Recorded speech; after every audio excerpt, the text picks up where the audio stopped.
আজ আমরা আলোচনা করব টার্ন ওভার করের প্রভাব নিয়ে। এ বিষয়ে কথা বলতে ভার্চুয়ালি আমাদের সঙ্গে যুক্ত হয়েছেন এনবিআর এর সাবেক ভ্যাট ও কাস্টমস কমিশনার মোহাম্মদ আব্দুল কাফি। আপনার কাছে আমার প্রথম প্রশ্ন সেটা হচ্ছে গিয়ে যেখানে আসলে আমাদের দেশের অর্থনীতি অনুযায়ী এখন যে মন্দাভাবটা চলছে, সেখানে করমুক্ত আয়সীমা যেভাবে করে বাড়ানো উচিত ব্যবসায়ীদের ক্ষেত্রেও কিংবা একদম ভোক্তা লেভেলেও জনগণের সাথেও জনগণের কাছেও, সেই জায়গাতে সেটা না কমিয়ে আস্তে আস্তে বাড়ানো হচ্ছে। এই বিষয়টি আসলে অর্থনীতিতে কিরূপ প্রভাব পড়তে পারে বা আপনি কিভাবে দেখছেন সেটা যদি একটু ছোট্ট করে বলতেন। এটা অবশ্যই একটা বিরূপ প্রভাব পড়বে। কারণ হচ্ছে যে একদিকে মূল্যস্ফীতি ঘটেছে এবং মানুষের ক্রয় ক্ষমতা অনেক কমে গিয়েছে। এর ফলে এখন করের যে সীমা সেটা যখন নিচে নামিয়ে আনা হলো, এর ফলে অনেক ছোট, ছোট এন্টারপ্রেনিউর তারা করের আওতায় পড়বে এবং সাধারণ ভোক্তাদের উপর এটার প্রভাব পড়বে। কারণ দেখা যাচ্ছে অ্যাবাউট 100 মানে 90 র মতো পণ্য সেবার মধ্যে উপর এই বাড়তি করের বোঝা যেখানে আরোপিত হয়েছে, এটার ইফেক্ট এই আইটেমগুলোর উপর পড়বেই। এছাড়া বাজার যেহেতু ইন্টার রিলেটেড, একটা পণ্যের সাথে আরেকটা পণ্যের সম্পর্ক আছে মূল্যের দিক থেকে।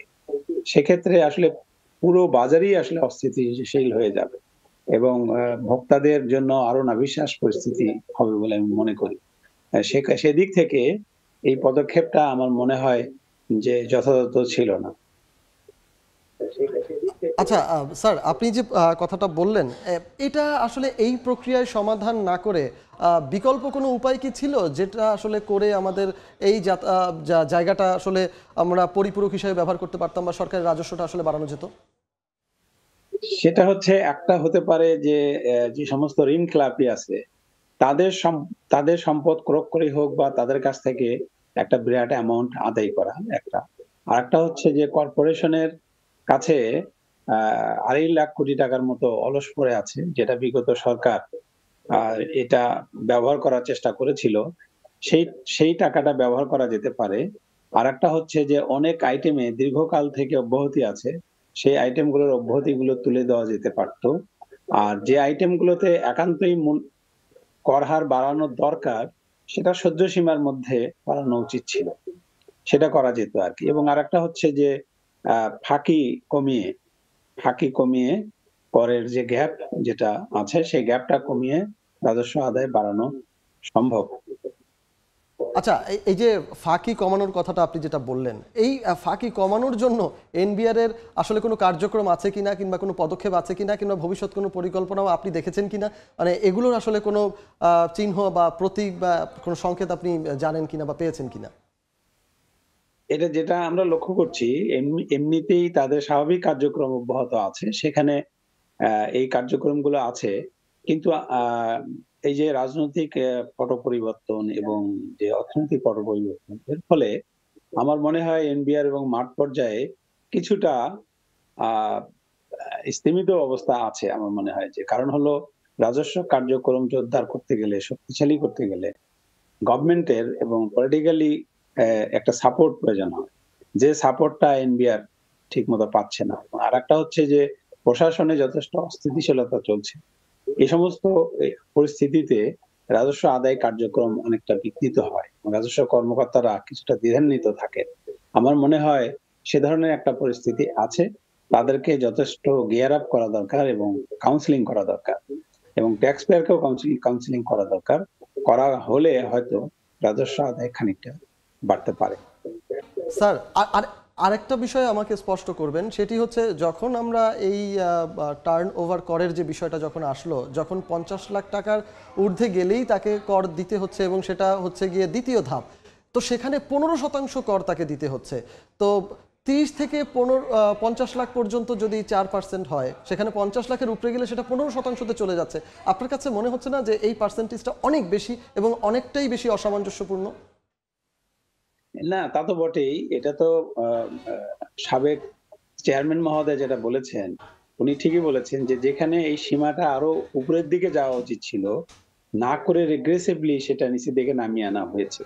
ফলে এটা তো অবশ্যই ক্ষতিকর এবং এটা ইফেক্ট অবশ্যই মানে কাম্য নয় আরকি। যেটা করা হয়েছে সেটা কাম্য ছিল না।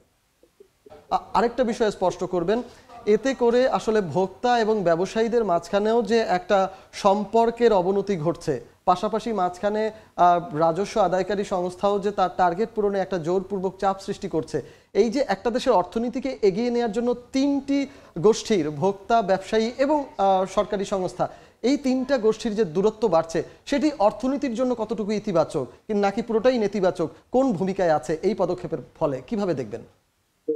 অর্থনীতির জন্য এটা অবশ্যই নেতিবাচক। কারণ হচ্ছে যে আহ, সুষ্ঠুভাবে কর আদায় করতে গেলে একটা গণতান্ত্রিক পরিস্থিতি থাকতে হয়। যে এটা হচ্ছে যে একজন হচ্ছে ট্যাক্স পেয়ার, ব্যবসায়ী কিন্তু মূলত এখানে ট্যাক্স কালেক্টর, এবং যারা ট্যাক্স অফিসিয়াল তারা কিন্তু সুপারভাইজার।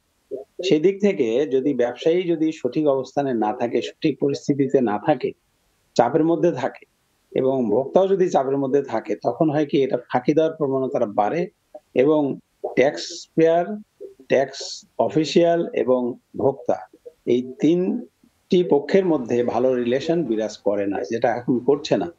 এই রিলেশনশিপটা অত্যন্ত ভালো হওয়ার কথা, ভালো হওয়া প্রয়োজন সুষ্ঠুভাবে কর আদায় করতে, যেটা এখন নাই, এবং এ ধরনের পদক্ষেপে সেই রিলেশনটা ক্ষতিগ্রস্ত হয়, এবং এটাকে লং রান এটার ভালো কোনো রেজাল্ট আশা করা যায় না।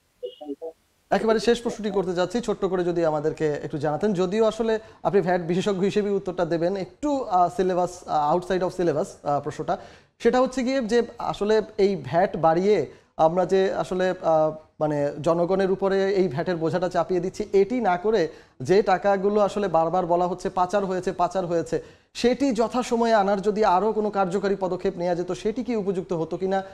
আমাদের সরকারি সংস্থাগুলোর ক্ষেত্রে এ ব্যাপারে আপনার কাছে কোনো পরামর্শ বা মতামত যদি জানতে চাওয়া হয় তাহলে কি বলবেন? বাইরে যে সমস্ত টাকা চলে গিয়েছে, সেই টাকার কিন্তু সিংহভাগই আনা হয়তো সম্ভব হবে না। হয়তো কিছু কিছু ক্ষেত্রে যে সমস্ত দেশের সাথে আমাদের চুক্তি রয়েছে, সেই সমস্ত দেশের সরকার যদি আমাদেরকে সহযোগিতা করে, সেখান থেকে হয়তো কিছু অর্থ আনা সম্ভব। এটা কিন্তু সময় সাপেক্ষ। এটা কিন্তু বর্তমান মুহূর্তে যে ক্রাইসিস, সেই ক্রাইসিসে কিন্তু এটা খুব ভালো রোল প্লে করবেন। কিন্তু আমাদের সেজন্য কন্টিনিউয়াস আমাদের তৎপরতা থাকতে হবে। আমাদের সেজন্য প্রচেষ্টা অব্যাহত রাখতে হবে। প্রচেষ্টার কোনো ত্রুটি থাকা যাবে না। এটা লং রান হয়তো আমাদের অর্থনীতির জন্য যদি আমরা কিছু আনতে পারি, সেটা হয়তো আমাদের জন্য লং রান ভালো হবে, এবং একটা ভালো মেসেজ হয়তো যাবে যারা টাকা বাইরে এভাবে পাচার করে তাদের জন্য। কিন্তু তাৎক্ষণিকভাবে বর্তমান মুহূর্তে কিন্তু এটার কোনো রেজাল্ট কিন্তু পাওয়া সম্ভব নয়। সেজন্য আমি মনে করি যে অব্যাহত রাখতে হবে আমাদের তৎপরতা। এটা আমাদের লং রান আমাদের জন্য প্রয়োজন আছে।